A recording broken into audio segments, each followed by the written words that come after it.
Good day, everyone.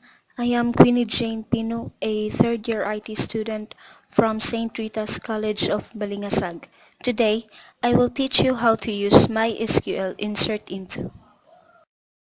To start with, create database and name it employee underscore DB semicolon. And next is use the database, which is the employee underscore DB semicolon, enter.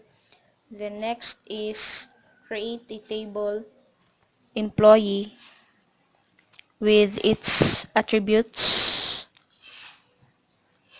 empl underscore id int 10 unsigned auto increment primary key not null comma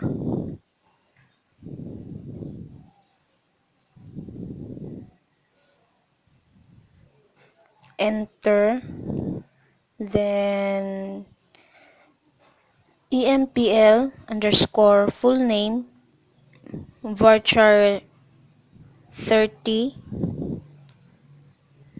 not null,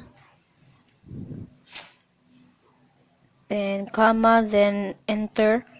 Next is the empl underscore gender varchar 10 not null, comma, then enter again. Next is the empl underscore birthday date not null, comma, then enter. Next is the empl underscore address varchar 40 not null,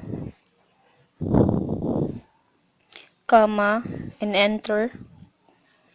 The last one is the empl underscore hire date not null, close and open close parenthesis, then semicolon. Next is to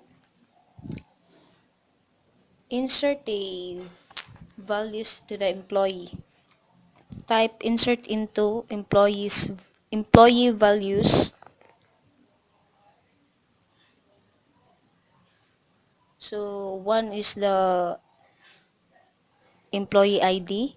Queenie Pino is for EMPL full name. Then the female is for the gender. Then the 1996/07/02 is for the employee's birthday. Then the lagonglong is for the employee's address.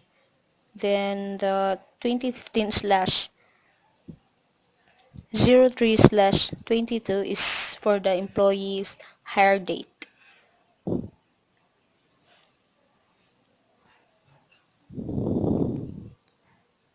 So we will enter a two entities.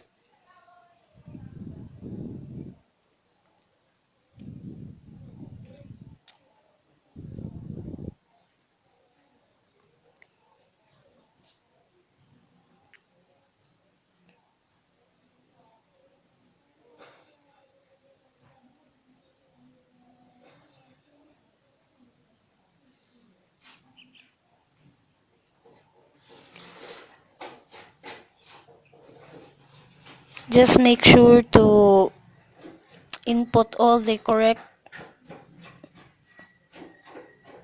informations.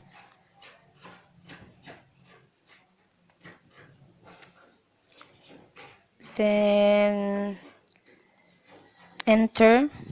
Then to view the values we have inserted to the table, use the syntax select all from employee semicolon.